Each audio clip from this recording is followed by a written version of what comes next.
Selamat pagi Bapak Ibu Saudara sekalian. Kami dari Reform, dari GRIK atau STEMIKA mengucap terima kasih kepada semua hamba-hamba Tuhan dari banyak sinode karena kami waktu masuk ke pedalaman-pedalaman, hamba-hamba Tuhan yang ada di pedalaman, merekalah yang membimbing kami, yang membawa kami dan menampung kami bisa tinggal di rumah atau di gereja-gereja kalian.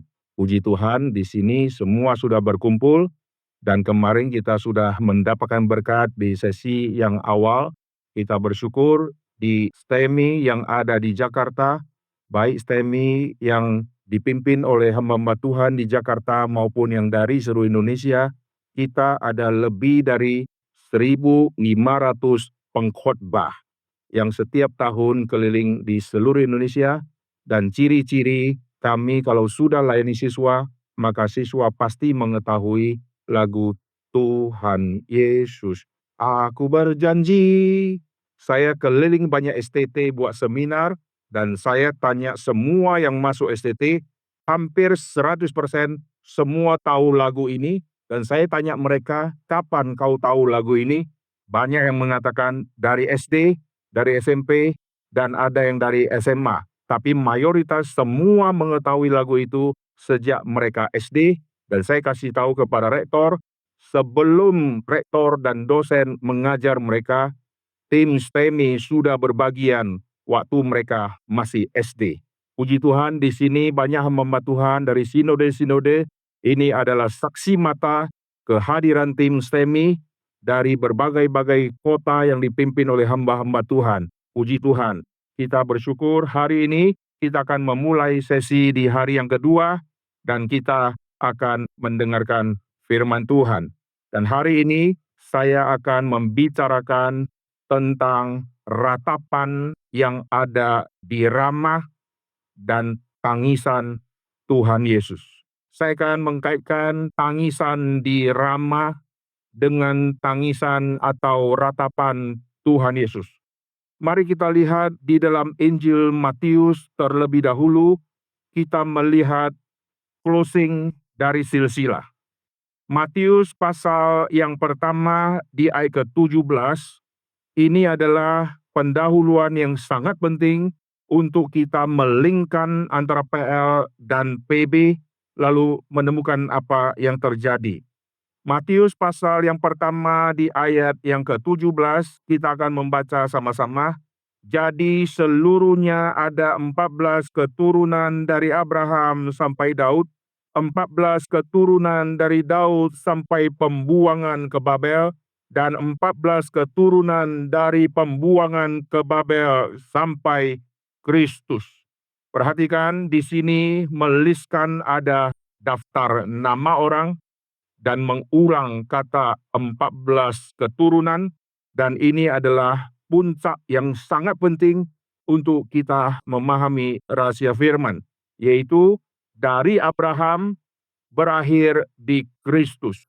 Janji Tuhan kepada Abraham, nanti kerajaannya akan menjadi besar, Abraham akan menjadi bapa yang besar atau bapa bangsa yang besar, dan salah satu bangsa yang sangat besar, meskipun secara jumlah bisa beda dengan banyak bangsa, tetapi karena Tuhan ada di situ dan hukum Tuhan ada di situ, semua bangsa-bangsa hukumnya dibuat oleh raja-raja, dibuat oleh manusia, hanya bangsa Israel yang hukumnya dari Tuhan, bukan dari Daud. Maka bangsa yang terkuat di alam semesta itu adalah bangsa Israel karena hukum-hukumnya dari Tuhan semuanya. Lalu kita lihat janji Tuhan kepada Abraham, nanti puncak dari semua janji ini ada di dalam diri Daud, yaitu kerajaan Daud.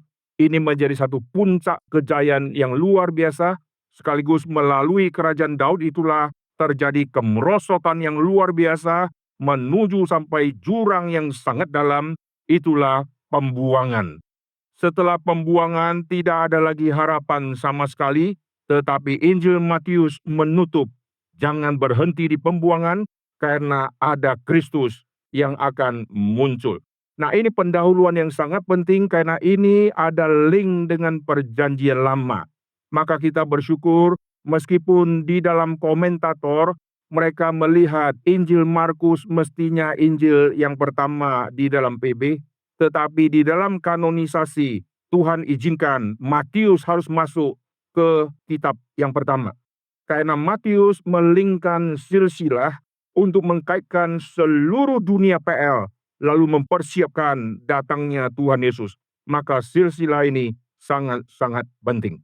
Lalu setelah kita melihat kesimpulan ini, kita akan lanjut lihat di pasal yang kedua. Nanti saya akan jelaskan semua kaitan ini.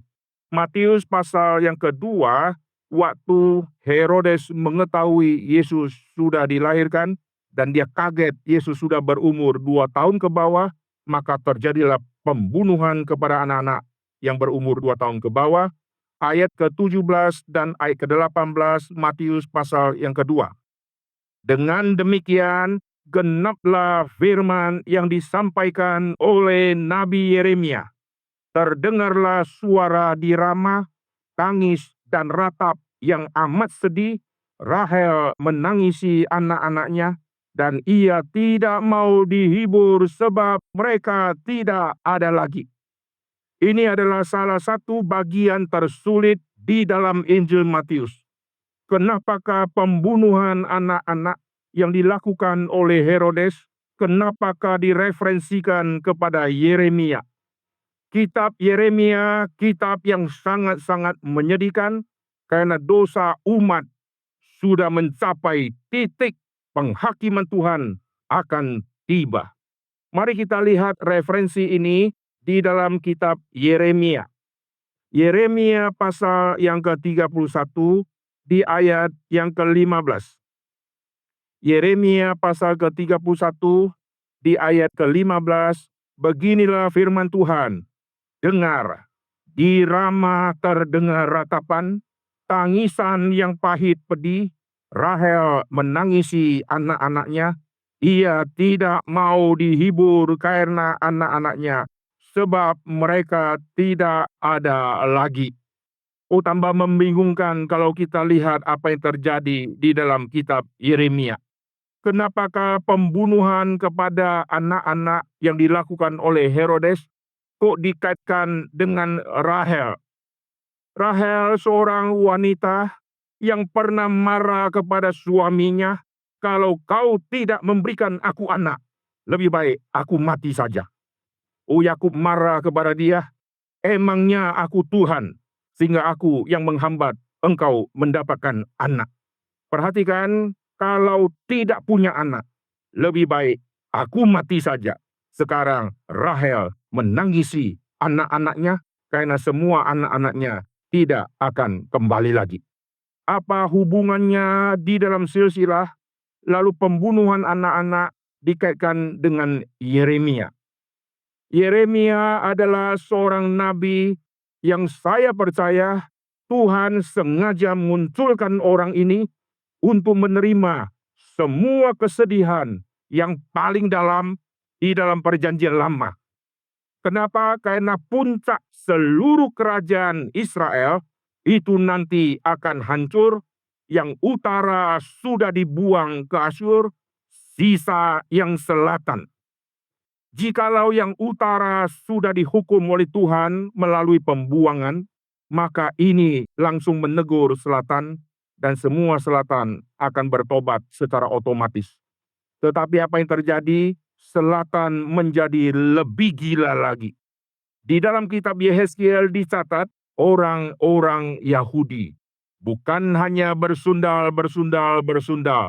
Alkitab waktu membandingkan kasus Ohola dan Oholibah yang terjadi di utara, kawin campur, mereka berzina dengan ila-ila yang palsu. Lalu yang selatan, apa yang terjadi? Yang utara juga berzina dengan tentara-tentara Asyur. Yang selatan bukan hanya berzina dengan orang-orang Kasdim, tetapi melihat lukisan orang Kasdim, langsung dari Yehuda perintahkan, kirim orang, jemput orang asli yang dilukis ini, bawa ke sini supaya kami bersundal dengan dia. Nah, perhatikan, kerajaan utara sudah dihancurkan, sisa kerajaan selatan. Kerajaan selatan tidak menjadi lebih baik, bahkan menjadi lebih rusak. Dan sebelum kehancuran kerajaan selatan, semua disaksikan oleh Yeremia. Tidak ada nabi yang sesusah dia, karena dia adalah orang yang mewakili isi hati Tuhan. Dan dia hidup di masa akhir 5 kerajaan selatan yang terakhir. Dari Yosia, Yoahas, Yoyakim, Yoyakin, lalu Zedekia. Dia menyaksikan semua. Dari Yosia yang baik, turun ke Yoahas, jahat. Turun lagi ke Yoyakim, jahat. Turun lagi ke Yoyakin, jahat. Turun lagi ke Zedekia, jahat. Sampai akhirnya Zedekia dibutakan dan anak-anaknya dimatikan di hadapan dia. Dan semua ini diketahui oleh si Yeremia sebelum peristiwa itu terjadi. Sampai terjadi, dia juga mengetahuinya. Betapa susahnya orang ini. Maka keluarlah kalimat di Rama. Rama artinya tempat yang tinggi. Ini kota atau tempat yang mempunyai histori yang sangat penting. Di dalam Alkitab banyak untuk berbicara kata Rama, Rama, Rama. Tapi lokasinya berbeda. Ini Rama yang ada di wilayah Benyamin. Berarti di kerajaan selatan. Rama artinya tempat yang tinggi. Di tempat yang tinggi itulah orang-orang Yahudi mendirikan mezbah dan korban persembahan kepada Allah-Allah yang asing. Dan di Rama inilah Alkitab catat sebelum terjadi pembuangan ke Babel, seluruh orang Yahudi yang dibelenggu ditaruh di Rama. Dan Rama menjadi titik terakhir perpindahan mereka akan meninggalkan wilayah selatan itu. Maka tadi di Rama mereka mendirikan berhala.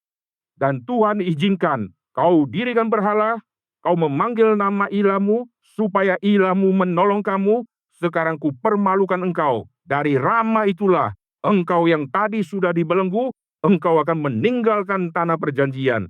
Dan engkau akan dibawa ke Babel. Ini cerita yang sangat-sangat sedih, saudara.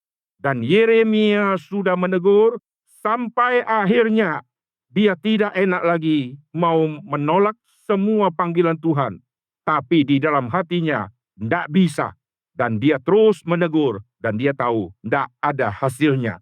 Karena nubuat yang dia katakan pasti akan terjadi. Dan satu raja berganti ke raja yang lain. Dia semakin gelisah karena sisa 4 raja terakhir. Berganti lagi, dia gelisah lagi. Sisa 3 raja terakhir. Sampai raja yang terakhir tetap tidak bertobat, maka terjadilah pembuangan dan penghancuran seluruh kebanggaan orang Yahudi.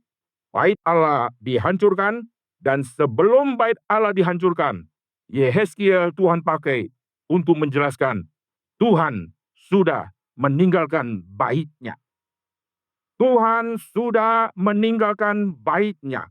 Dan ini terus terjadi sampai kepada zaman Tuhan Yesus. Saudara, kalau pelajari kelahiran Tuhan Yesus, ini tema yang nyambung dengan perjanjian lama. Tuhan meninggalkan bait-Nya. Hari di mana Yesus dilahirkan, kur besar dari malaikat tidak memakai bait suci. Kur mestinya di gereja, tapi kur di padang belantara. Sebelum Yesus lahir, Roh Tuhan ada pada Yohanes Pembaptis, khotbah tidak pakai mimbar bait suci, tapi dia khotbah di padang gurun. Artinya kemuliaan Tuhan sudah meninggalkan bait-Nya. Roh Kudus tidak lagi memakai orang untuk khotbah di bait suci. Roh Kudus memakai Yohanes Pembaptis khotbah di padang gurun. Waktu Yesus dilahirkan, kur tidak memakai bait suci. Padahal bait suci artinya rumah Tuhan. Rumah Tuhan isinya pelayan. Malaikat artinya pelayan, tapi malaikat tidak nyanyi di rumahnya Tuhan, tapi nyanyi di padang belantara, bukan kepada alim ulama, bukan kepada Farisi, bukan kepada imam-imam kepala, tetapi kepada orang yang tidak mempunyai jabatan rohani apapun, itulah para gembala-gembala. Yesus waktu pelayanan, saudara perhatikan, Yesus dilahirkan di Betlehem, lalu Yesus nanti akan pindah ke Nazaret, karena dia harus disebut orang Nazaret, dan setelah dari Nazaret, dia pindahkan poskonya di Kapernaum. Ini semua wilayah utara, Nazaret, Kapernaum, wilayah utara. Sedangkan Bethlehem ada di wilayah selatan. Perpindahan hanya lahir di Bethlehem, lalu dibesarkan di Nazaret. Ini juga tersimpan rahasia. Tuhan meninggalkan wilayah tanah yang dianggap suci karena ada bait suci. Dan Yesus keliling wilayah najis, Yesus mentakjubkan Tirus, Yesus mentakjubkan Sidon, bahkan seluruh daerah Syria sudah kaget-kaget dan kagum, dan bahkan Dekapolis, ini semua kaget. Dan Yesus sendiri pergi ke Dekapolis. Artinya, Yesus sekarang melayani bangsa-bangsa. Oke, sekarang kita perhatikan, kita kembali, kenapakah di dalam kitab Yeremia bicara tentang Rama ini. Ini semua bicara tentang kehancuran Israel, yaitu tema pembuangan. Inilah yang dicatat di dalam Injil Matius di dalam silsilah tadi, yaitu dari Abraham ke Daud, lalu Daud ke pembuangan, pembuangan ke Kristus. Seluruh silsilah ini menyoroti, perhatikanlah si Daud ini, karena di dalam kerajaan Daud itu terjadi kemenangan yang luar biasa dan damai yang luar biasa, tapi shalom yang sejati akhirnya menuju kepada tangisan karena kepembuangan. Waktu kita lihat daftar silsilah, secara urutan nama-nama, dia bahas Abraham, dia bahas Ishak. Tapi pendahuluan Injil Matius, dia putar urutan. Yesus anak Daud, Yesus anak Abraham. Mestinya secara kronologis, Yesus anak Abraham, Yesus anak Daud. Di dalam Alkitab, jikalau terjadi pembalikan seperti ini, dia sedang mengutamakan yang dia sebut duluan. Yesus anak Daud. Oleh sebab itu kita melihat di dalam silsilah Injil Matius, terus mengfokuskan, perhatikan satu nama ini, yaitu Daud. Nanti setelah meliskan nama-nama sampai kepada Daud, kita tidak lihat Alkitab ya, supaya waktunya cukup. Saudara kalau lihat di dalam Injil Matius, waktu semua nama-nama sudah ditulis, sampai kepada Daud, ditulis Raja Daud. Raja Daud ganti ke Salomo. Salomo tidak disebut raja. Semua raja-raja yang turun dari Daud tidak disebut raja di dalam Injil Matius. Hanya Daud yang disebut raja. Berarti penulis kitab ini mau kita soroti satu nama ini. Lihat raja siapa? Raja Daud. Dan perhatikan 5 nama wanita yang ditulis. Hanya istri Uria yang tidak dicantumkan namanya. Mengapa istri Uria kok bisa lolos namanya? Apakah Matius waktu itu lagi lupa nyonya siapa ini? Siapa namanya? Oh iya, istri Uria. Mestinya langsung tulis nama. Dia bisa tulis Tamar, dia bisa tulis Ruth, nama yang begitu jelas. Dan dia bisa sebut ada Maria. Dan kalau saudara lihat seluruh list di dalam silsilah, ada 5 wanita dan hanya satu yang tidak ditulis namanya. Itulah istri Uria. Kenapa? Soroti orang ini istri Uria. Karena di dalam kerajaan Daud puncaknya akan menuju kepada kemerosotan dan titik puncak pergantian dari sukses menuju gagal saat Daud mengambil istri Uria. Maka akan menuju ke pembuangan. Dan di masa menuju ke pembuangan, Tuhan munculkan Nabi Yeremia yang hidup di 5 raja terakhir untuk melihat apa yang terjadi, sekaligus mewakili Tuhan untuk melihat umat Tuhan yang akan dihabisi oleh Tuhan.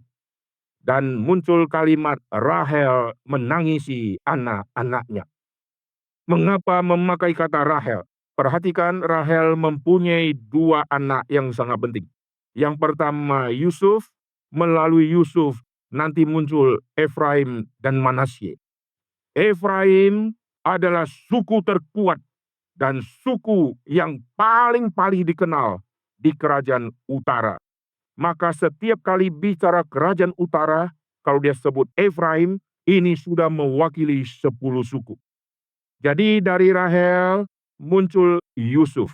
Yusuf muncul Efraim. Efraim, satu suku besar ini, sudah mewakili seluruh kerajaan utara. Lalu dari Rahel nanti muncul Benyamin. Dari Benyamin ini kita lihat dia mewakili kerajaan selatan. Jadi Rahel menangisi anak-anaknya.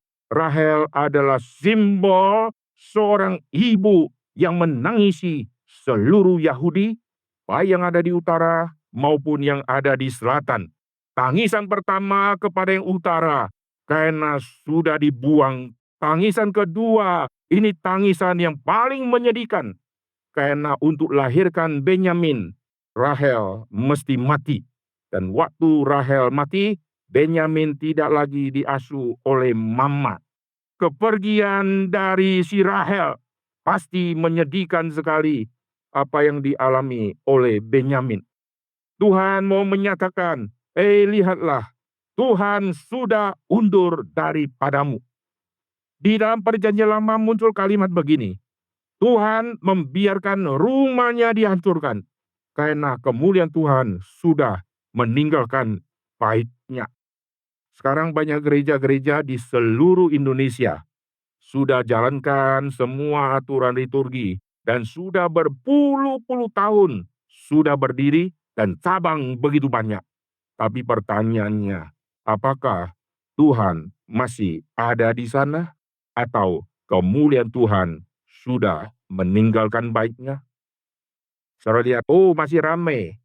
Ingat, orang Yahudi setiap hari Sabat, tidak usah dianjurkan, otomatis dia akan pergi beribadah. Kalau zaman dulu, mereka akan memegang semua aturan hari-hari raya, dan mereka akan pergi ke Yerusalem, dan mereka wajib ke sana. Tapi setelah bait Allah dihancurkan, tempat suci, tempat maha suci, semua sudah dihancurkan, tabut Tuhan sudah tidak ada, maka kita lihat, kemuliaan-kemuliaan yang mereka raih di masa lalu, semua sudah menjadi sampah, dan sampai hari ini, orang Yahudi kalau beribadah tetap ramai, karena secara tradisi, saya Yahudi, maka hari Sabat harus pergi beribadah. Tapi Tuhan sudah tidak di sana. Dan di tembok ratapan mereka terus membaca. Di dalam doa mereka menantikan pertolongan dari Mesias yang sejati. Padahal Mesias sudah datang. Tuhan sudah meninggalkan umatnya. Dan kengerian seperti ini dicatat oleh Yeremia, dan Yeremia dianggap nabi yang penuh dengan ratapan. Ratapan si Yeremia ini persis ratapan Tuhan. Untuk memahami kesedihan Tuhan, lihatlah Yeremia. Nanti waktu sampai kepada zaman Tuhan Yesus, Yesus yang meratap itu sudah diterima dan sudah dimengerti oleh Yeremia. Maka ratapan Yeremia sama nanti ratapan Kristus ini persis sama mengenai kehancuran Yerusalem. Nah, kita lihat di dalam zaman pembuangan. Setelah terjadi pembuangan, orang Yahudi baru sadar, Tuhan sudah menghukum. Kami kira Tuhan masih main-main melalui nabi-nabi. Nabi diutus dibunuh, nabi diutus ditolak. Ternyata benar adanya. Maka dia muncul kalimat, di tepi sungai Babylon. Lalu mereka ingin dan mengingat apa yang terjadi di Sion. Bahkan di dalam perjanjian lama, Yerusalem nanti menjadi kiblat di mana orang Yahudi berdoa. Waktu mereka berdoa nanti, khususnya kalau saudara membaca tokoh-tokoh penting seperti salah satunya Daniel, waktu doa, nanti dia akan arahkan ke kiblat untuk menyatakan apa? Memang semua sudah dihancurkan, tapi kami rindu beribadah di tempat seperti itu. Dan mereka berkiblat ke arah sana. Lalu setelah 70 tahun, mereka boleh kembali. Yang mereka pikirkan, kami dirikan kembali tembok itu, kami bangun kembali rumah Tuhan. Nah, perhatikan, mereka fokusnya ke Yerusalem. Yerusalem dihancurkan, lalu Yerusalem dipulihkan. Ada apa dengan Yerusalem ini? Yerusalem adalah salah satu kota yang paling banyak definisinya. Dia disebut kota raja besar, Gunung Sion, Gunung Allah, dan yang lain-lain. Ini Yerusalem banyak sebutan untuk kota ini. Dan seluruh kota di dalam kitab suci, hanya Yerusalemlah yang Yesus tangisi. Perhatikan Yesus nanti menangisi Yerusalem. Nanti saya akan masuk ke perjanjian baru untuk melihat tangisan Tuhan Yesus yang mirip sekali dengan tangisan Nabi Yeremia. Ratapan dari si Yeremia, hancur, hancur, hancur, pasti hancur, cepat kembali Pak Tuhan. Kalau kau kembali, Tuhan kasih pemulihan. Yerusalem, kota damai. Yerusalem yang kota damai, tapi sudah tidak ada damai. Yerusalem mestinya menjadi contoh bagi segala bangsa yang beribadah, karena rumah Tuhan menjadi rumah doa segala bangsa. Orang Yahudi mempunyai kesalahan yang sangat fatal waktu membaca perjanjian lama. Mereka kira kami keturunan Abraham, kami mewarisi janji-janji Tuhan kepada Abraham. Maka mereka menolak bangsa-bangsa yang lain. Pada sejak awal kita lihat di kitab Kejadian, tidak ada keselamatan yang dimonopoli oleh sekelompok orang. Di dalam zaman Nabi Nuh, buat bahtera untuk semua yang hidup. Maka binatang pun nikmati anugerah itu. Lalu keluarga Nuh, anak dan istri, itu masuk ke dalam bahtera. Tetapi sebelum air bah tiba, berita firman tiba kepada orang fasik yang nanti akan dibinasakan. Jadi dari awal kita melihat berita keselamatan tidak dimonopoli oleh satu keluarga, oleh sekelompok orang, tetapi berita harus disebar ke universal. Lalu sampai kepada zaman Abraham, waktu Tuhan perintahkan untuk sunat. Abraham, kau harus sunat. Maka dia sunat, anaknya juga dia sunat, dan muncul satu kalimat, orang-orang asing yang kau beli, yang ada di rumahmu, juga disunat. Berarti janji Tuhan yang turun kepada Abraham bukan hanya kepada keturunannya, tetapi kepada orang-orang asing juga yang tidak jelas dari kota mana. Berarti janji Tuhan bukan hanya untuk Abraham, tapi bangsa lain juga bisa menikmatinya. Sampai kepada zaman Musa menjadi lebih jelas lagi. Pembebasan bangsa Israel. Biarkan umatku pergi. Kata umatku berarti spesifik. Tapi nanti Keluaran 12 waktu mencatat keluarnya bangsa Israel keluar dari Mesir. Ada bangsa-bangsa asing. Sejumlah bangsa-bangsa asing yang ikut diperbudak, mereka pun ikut keluar. Berarti selama di padang gurun, mereka pun menikmati tiang awan, tiang api, mereka pun menikmati manna dan air yang Tuhan berikan. Tidak ada manna hanya untuk Yahudi, tapi untuk orang non-Yahudi juga. Dan mereka pun bisa ikut rayakan Paskah. Paskah bukan milik orang Yahudi saja. Karena bangsa asing yang mau rayakan Paskah, mereka harus disunat dan mereka boleh ikut merayakan Paskah. Di dalam semua tema ini kita melihat Injil Tuhan untuk segala bangsa. Kenapa Tuhan begitu marah sama Yerusalem? Karena bait Tuhan, rumah Tuhan adalah rumah doa untuk segala bangsa. Sekarang segala bangsa tidak mungkin kau boleh masuk. Yahudi saja, kalau kau pungut cukai, tidak mungkin kau bisa masuk. Sehingga Tuhan begitu marah, dan Tuhan sudah nubuatkan melalui si Yeremia ini, hancurlah sudah yang kau anggap rumah Tuhan. Tuhan yang akan merobohkan, dan Tuhan yang akan menghancurkan semua. Dan nanti setelah kembali dari pembuangan setelah 70 tahun, mereka bangun dengan hati yang takut kepada Tuhan. Tapi sampai kapan mereka bisa bertahan? Sungguhkah mereka bertobat? Jawabannya ya, tapi tidak sungguh-sungguh. Di mana bukti mereka bertobat setelah pembuangan? Sampai ke PB tidak pernah lagi kita temukan ada satu tugu berhala yang dibangun oleh orang Yahudi. Sekarang coba saudara pergi ke Israel, dirikan satu tempat berhala. Langsung saudari rajam mati di situ nanti. Tidak ada lagi berhala di perjanjian baru. Mereka langsung semua percaya pada Tuhan. Bahkan mereka mau mematikan Tuhan Yesus karena Yesus dianggap pengajar agama yang lain. Hanya satu Tuhan. Kenapa? Yesus adalah Tuhan. Dan semua pengikut-pengikutnya juga harus dimatikan.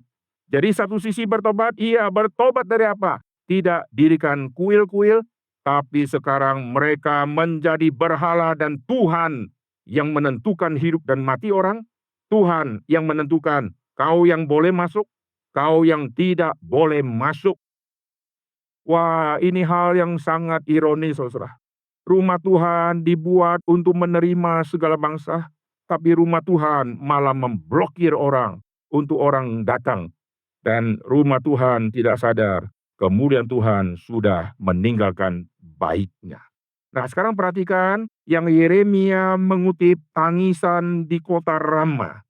Rahel menangisi anak-anaknya, lalu di Injil Matius, pembunuhan anak-anak yang dilakukan oleh Yohanes, dikutiplah Yeremia ini. Terdengar tangisan di Rama. Artinya apa? Artinya apa yang terjadi di dalam zaman PL setelah kembali dari pembuangan bukan sudah selesai.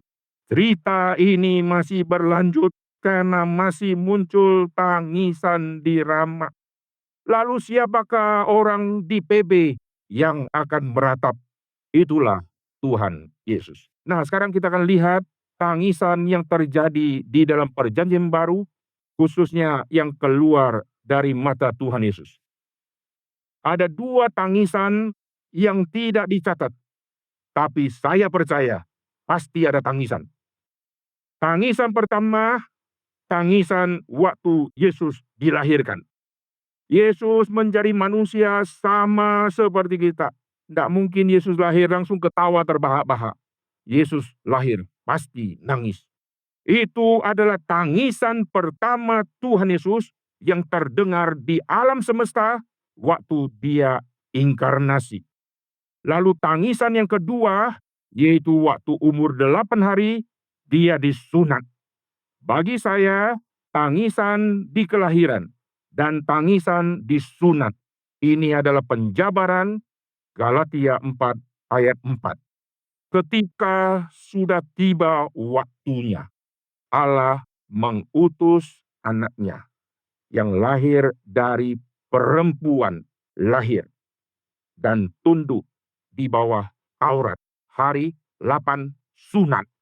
Galatia 4 ayat 4 dijabarkan yaitu lahir dari perempuan, kelahiran. Tunduk kepada Taurat, ini nanti bicara salah satunya adalah sunat pada hari yang ke-8. Dan Galatia 4 ayat 4 tersirat tersembunyi di dalamnya dua tangisan awal Tuhan Yesus. Tetapi apakah itu sudah cukup? Tidak. Sekarang kita lihat di dalam kitab Ibrani. Perhatikan di dalam kitab Ibrani, di pasal yang ke-5. Mari kita lihat di kitab Ibrani, di pasal yang ke-5. Semua lihat Alkitabnya, kita akan melihat Ibrani di pasal yang ke-5, di ayat yang ke-7. dalam hidupnya sebagai manusia, ia telah mempersembahkan doa dan permohonan dengan ratap tangis dan keluhan kepada Dia dalam hidupnya sebagai manusia. Jadi boleh dikatakan sejak Yesus dilahirkan, lalu sepanjang kehidupan Tuhan Yesus, tidak luput dari tangisan-tangisan, ratap tangis, ratap tangis, ratap tangis. Apa yang Yesus tangisi?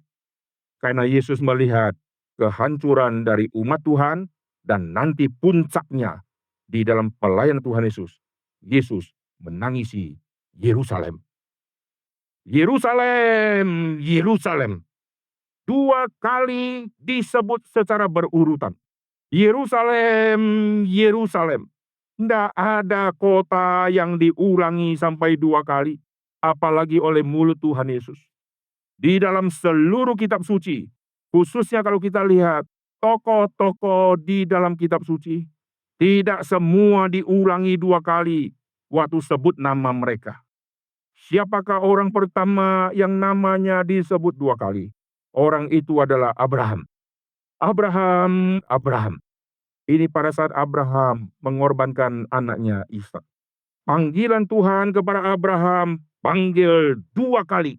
Dan hari ini saya tidak bahas apa makna panggil 2 kali. Lalu nanti sampai kepada Yakub, Tuhan memanggil Yakub. Yakub, Yakub 2 kali. Setiap nama yang dipanggil 2 kali, ada makna tersembunyi di dalamnya. Sampai kepada zaman Musa, Musa, Musa. Lalu di Samuel, Samuel, Samuel. Sampai ke PB, Marta, Marta. Wanita yang disebut namanya 2 kali hanya Marta oleh Tuhan Yesus. Marta, Marta. Lalu Simon, Simon. Iblis telah siap menampi engkau. Lalu Saulus, Saulus.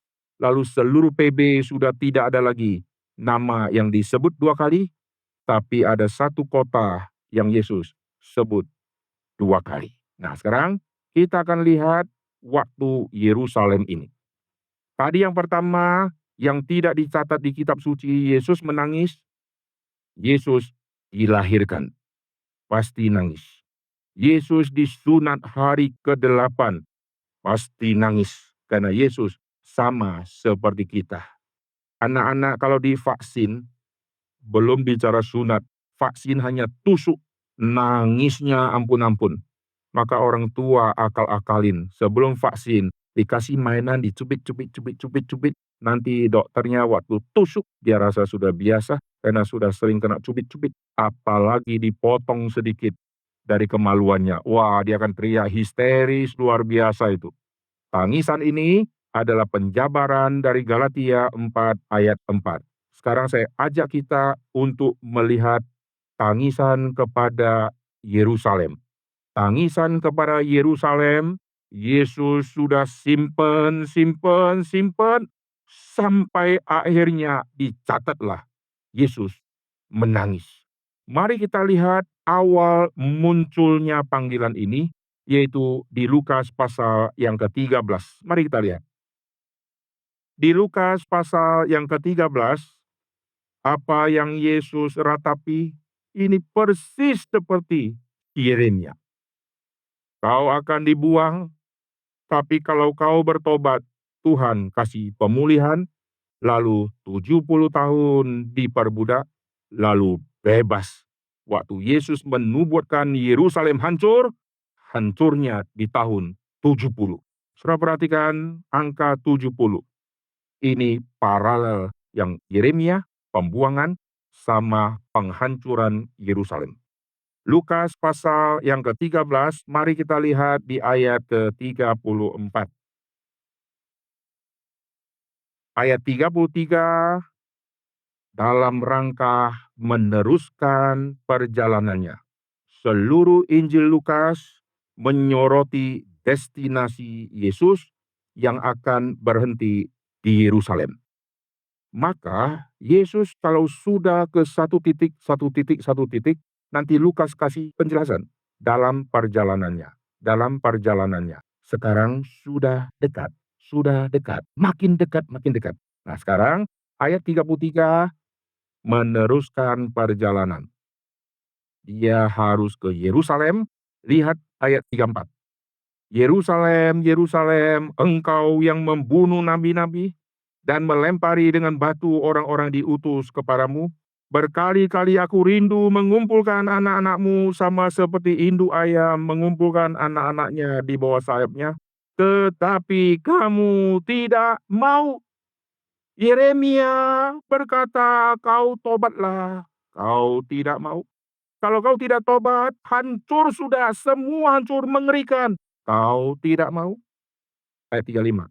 Sesungguhnya rumahmu ini akan ditinggalkan menjadi sunyi, tetapi aku berkata kepadamu, kamu tidak akan melihat aku lagi hingga pada saat kamu berkata, diberkatilah dia yang datang dalam nama Tuhan. Oh puji Tuhan, Lukas 13 memberikan satu indikasi yang sangat penting. Jadi dari Lukas pasal ke-13, Yerusalem, Yerusalem. Ini kalimat Tuhan yang penghabisan. Kau tidak akan ketemu lagi sampai nanti kau akan mendengar dan berkata, diberkatilah. Nah, berarti tangisan Tuhan Yesus nanti akan terjadi di mana?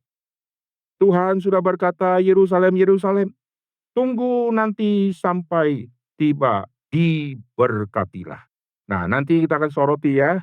Saudara ingat baik-baik, ini peristiwa yang sangat-sangat penting. Mari kita lihat sekarang di kitab Lukas di pasal yang ke-19. Saya baca pasal 18 ayat ke-31. Sekarang kita pergi ke Yerusalem. Pasal 19 ayat 11. Ia sudah dekat Yerusalem. Wah, ini tema-tema yang sangat menarik. Lalu lihat di ayat 28, meneruskan perjalanannya ke Yerusalem.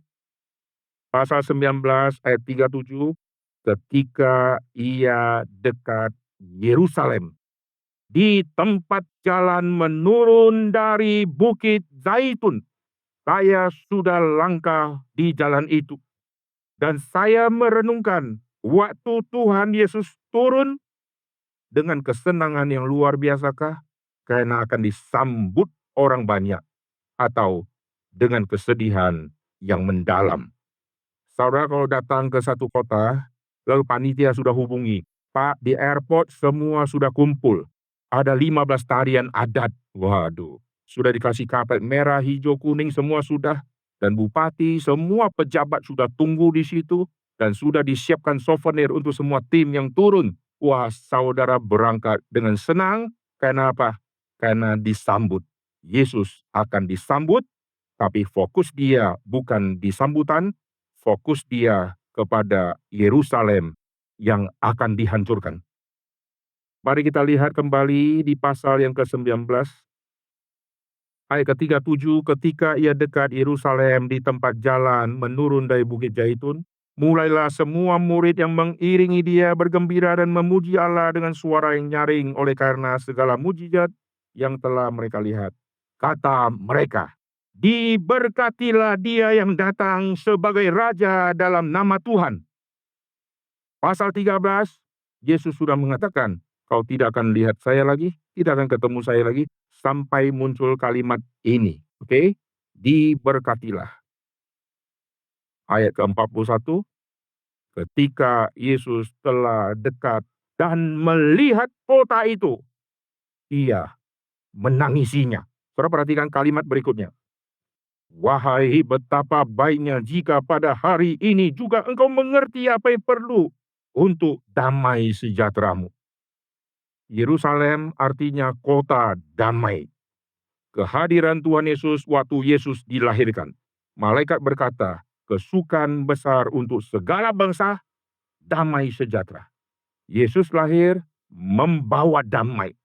Yerusalem kota damai. Tapi tidak lagi menjadi kota damai yang sesungguhnya, maka harus dihancurkan, lalu semua tema damai akan beralih ke Kristus yang menjadi penggenapan damai yang sejati. Lahirnya Kristus, tema damai. Yesus waktu bangkit, Yesus bertemu dengan rasul-rasul yang kunci pintu. Damai sejahtera bagimu. Dari lahir, damai. Sampai bangkit, tema damai. Karena itulah yang hilang di Yerusalem. Perhatikan ayat 42. Betapa baiknya jika pada hari ini engkau mengerti apa yang perlu untuk damai sejahteramu. Tetapi sekarang hal itu tersembunyi bagi matamu. Sebab akan datang harinya, musuhmu akan mengelilingi engkau dengan kubu, lalu mengepung engkau, menghimpit engkau dari segala jurusan. Mirip kalimat Yeremia. Musuh akan datang menggempur begitu mengerikan. Maka saya katakan tadi, Yeremia orang yang mengerti isi hati Tuhan, yang mewakili Tuhan di dalam PL untuk keluarkan ratapan, dan akhirnya Yeremia dipercaya dimatikan oleh orang Yahudi yang tidak senang khotbah dia. Sekarang anak tunggal Bapa yang lahir, lalu yang muncul di PB, Yesus mengulangi apa yang pernah terjadi di dalam cerita Nabi Yeremia, dan Yesus menubuatkan kehancuran Yerusalem. Itu sangat-sangat mengerikan. Apa yang terjadi di PL Rama? Ada Rahel menangisi anak-anaknya. Sudah PL selesai, pembuangan sudah selesai, belum selesai. Nanti akan terjadi lagi. Ada Yesus yang akan meratapi. Oke? Jadi, kembali Lukas 13. Yerusalem, Yerusalem. Tunggu sampai nanti keluar kalimat, diberkatilah. Nah, sekarang kita lihat dari periode Yerusalem, Yerusalem, sampai Yesus menangis. Di tengah-tengah ini ada satu tangisan lagi yang muncul. Tadi tangisan yang pertama, kelahiran Tuhan Yesus. Tangisan kedua, Yesus disunat. Tangisan yang ketiga, Yerusalem, Yerusalem, lalu Yesus menangisi Yerusalem. Nah, perhatikan tadi, di tengah-tengah Yerusalem, Yerusalem sama Yesus menangisinya, di tengah-tengah inilah Yesus menangisi kematian Lazarus. Nah, ini kita akan menyoroti, lalu kita ketemukan semua kaitannya. Mari kita lihat di Yohanes pasal yang ke-11. Jadi Yesus sudah menahan kesedihan yang luar biasa. Kenapa disebut di dalam Yohanes 11, Lazarus kah, Marta kah, Maria kah, adalah yang dikasihi oleh Tuhan Yesus. Semua orang yang ditebus dikasihi oleh Tuhan Yesus. Kenapa hanya keluarga ini saja, yang 3 nama ini yang disebut yang dikasihi oleh Tuhan Yesus? Saya percaya yang 3 ini mewakili seluruh umat Tuhan. Tuhan mencintai umatnya, Tuhan mencintai umatnya. Lalu kalau umatnya mati, betapa sedihnya hati Tuhan. Tuhan mencintai Israel. Kalau terjadi mati, Rahel menangisi anak-anaknya. Jadi waktu Lazarus mati, antara Yerusalem, Yerusalem, sama Yesus menangisi. Terjadi di sini, di tengah sini, dan ingat, waktu bicara Yerusalem, Yerusalem, kesedihan Tuhan Yesus sudah memuncak. Lalu sebelum Yesus menangisi Yerusalem, di sini nanti ketemu ada satu peristiwa, kematian daripada Lazarus yang dia kasihi. Waktu itu Marta tidak ngerti, Maria tidak ngerti, dan Yesus tahu setelah bangkitkan Lazarus pun Yesus akan dimatikan, dan Lazarus pun akan dimatikan. Betapa rusaknya mereka, karena tanda Mesias salah satunya membangkitkan orang mati, sudah lakukan di depan mereka. Mereka tetap mau menolak dan mau mematikan Tuhan Yesus. Mari kita lihat di Yohanes pasal yang ke-11, menangislah Yesus menjadi ayat terpendek. Seolah-olah tidak ada lagi kata-kata yang perlu dikatakan. Ini sudah sangat sedih, maka sedih dan diam. Orang kalau sedih masih bisa ngoceh-ngoceh, belum sedih dia. Tapi kalau sudah sedih, tidak ada kalimat lagi. Itu betul-betul sedihnya luar biasa. Menangislah Yesus di Yohanes pasal ke-11, di ayat ke-35. Oke? Lalu perhatikan setelah pasal ke-11, lalu masuk pasal ke-12. Pasal ke-12 ayat 1 adalah ayat yang sangat penting. Pendahuluan ayat 1. 6 hari sebelum Paskah. Itulah peristiwa Maria mengambil setengah kati minyak narwastu murni yang mahal, lalu meminyaki kaki Tuhan Yesus. Kenapa Maria lakukan hari itu? Lihat ayat pertama, pasal 12.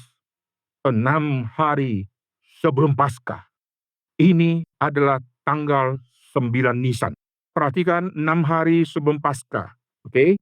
14 Nisan itu domba akan dibunuh. 6 hari sebelum Paskah itu tanggal 9.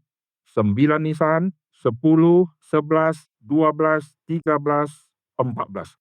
Di 9 Nisan itulah Maria harus lakukan ini. Karena tanggal 10 sampai 14 Nisan di dalam PL, domba Paskah akan dikurung.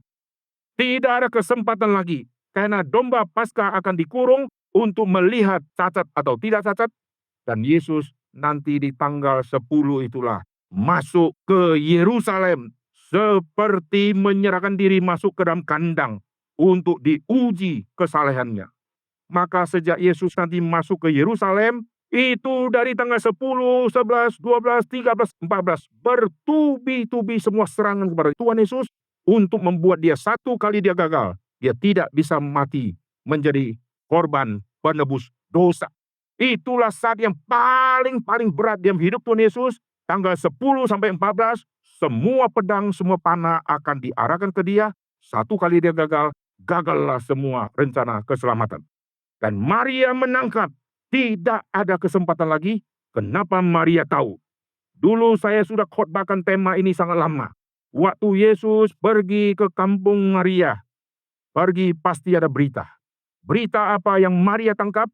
Di dalam pembicaraan itu tidak ditulis, tapi mendadak di Yohanes pasal 12, Maria tahu ini harus hari ini dipecahkan, karena pasti Yesus datang membicarakan tentang kematian dia.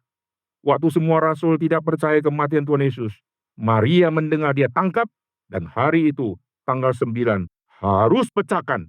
Karena tanggal 10, Yesus masuk ke Yerusalem, dia dielu-elukan. Diberkatilah. Mari kita lihat ayat ke-12, pasal ke-12. Keesokan harinya ketika orang banyak yang datang merayakan pesta. Ayat ke-13, Hosana, diberkatilah dia yang datang dalam nama Tuhan. Lukas melanjutkan cerita ini. Maka menangislah Yesus. Oke, sekarang saya mau simpulkan dari Yesus lahir sampai menjelang Yesus akan mati. Kita melihat kesedihan Tuhan Yesus yang sangat memuncak. Dan tangisan Tuhan Yesus berhenti di saat Yesus menangisi Yerusalem. Berarti tidak ada pengharapan lagi. Karena Yesus sudah sebentar lagi mati. Dan nubuat pasti terjadi di tahun 70 AD itu. Lalu apa signifikansinya untuk kita, saudara? Saudara perhatikan, Tuhan begitu mengasihi umatnya. Tuhan mengasihi gerejanya. Waktu gerejanya sudah ditegur lama, Tuhan kasih kesempatan, kalau tidak bertobat, Tuhan hancurkan gereja itu. Jikalau gereja kita sudah lama tidak jalankan semua perintah Tuhan, dan masih berdiri, masih ramai, jangan senang. Mungkin kelak akan jadi tembok ratapan yang baru. Tapi dalam kitab Yeremia dikatakan, jikalau umat Tuhan bertobat, Tuhan akan memulihkan. Maka nanti Kristuslah shalom yang sejati. Tangisan Tuhan Yesus. Yesus akhirnya dimatikan. Barulah ada shalom bagi semua umat. Dan hari kebangkitan Tuhan Yesus, Yesus mengumumkan shalom. Nah sekarang terakhir, apa yang dicatat oleh tabib Lukas, yaitu kitab Lukas dan kitab Kisah Para Rasul. Bagi saya, inilah seluruh riwayat orang sampai diselamatkan, sampai akhirnya menjalankan apa yang Tuhan perintahkan. Banyak orang jadi Kristen hanya berhenti di kitab Injil, hanya berhenti di Matius, hanya berhenti di Markus, hanya berhenti di Lukas atau Yohanes. Artinya hanya berhenti sampai Yesus mati, Yesus bangkit, Yesus nanti akan naik ke surga, lalu stoplah di situ. Berhenti sampai ke Lukas, nanti setelah Yesus naik ke surga, mereka masuk ke rumah Tuhan, ke Yerusalem, mereka bergembira, mereka memuji Tuhan. Orang Kristen kalau berhenti sampai kitab Injil, berhenti sampai memuji Tuhan. Tapi ingat, Lukas, tabib, menulis kitab Lukas, Lukas juga menulis kitab Kisah Para Rasul. Berarti setelah terima Tuhan Yesus, dari engkau yang belum percaya, setelah terima Yesus yang lahir, Yesus yang mati, Yesus yang bangkit, Yesus yang naik ke surga, lalu terima hari Pentakosta, terima Injil dan misi Tuhan yang harus disebarkan. Maka kitab Lukas, kitab Kisah Rasul adalah riwayat semua orang dari belum percaya, sampai terima Tuhan Yesus, sampai Roh Kudus turun, sampai hari Pentakosta itu, sampai lalu menuju ke ujung bumi. Menuju ke ujung bumi dimulai dari kota yang Yesus tangisi, yaitu Yerusalem. Puji Tuhan, nanti sesi berikutnya akan disampaikan oleh Bapak Bambang Nursena. Saya ketemu beliau di tahun 2024 di bulan Februari di Kapernaum. Waktu kami sudah di Kapernaum, waktu saya keluar, saya lihat beliau datang, saya samperin, lalu saya ajak foto, lalu ternyata kita satu hotel. Dan beliau sudah sangat pengalaman keliling, dan dia membawa tim banyak ke Israel, banyak ke daerah timur. Dan beliau adalah apologet yang banyak sekali ada di YouTube. Sekarang mari kita tunduk kepala. Saya minta dengan hormat Bapak Pendeta Pengalo, seorang yang pernah jadi sekum dan wakil satu di sinode di Toraja, dan beliau sudah emeritus. Beliau ambil Islamologi untuk S2 dan S3-nya. Kita minta Pak Pendeta Pengalo, emeritus, untuk doa penutup. Kita berdoa. Ya Allah Tritunggal, Engkau Bapa melihat kami dari surga, ribuan kami ada di sini. Kami sungguh bersyukur Pendeta Aether sudah membagikan kepada kami sebuah sejarah keselamatan yang luar biasa, hingga kami semuanya yang diselamatkan juga di sini bisa mendengarkannya. Engkaulah Allah yang mengatur hati kami, dan kami bersyukur karena sudah memperoleh pengetahuan yang baik, dan Engkau akan terus menggerakkan kami makin mengerti firman-Mu, makin melakukannya, dan makin membagikannya. Engkau memimpin kami untuk sesi selanjutnya. Di dalam nama Tuhan Yesus Kristus, kami berdoa. Amin.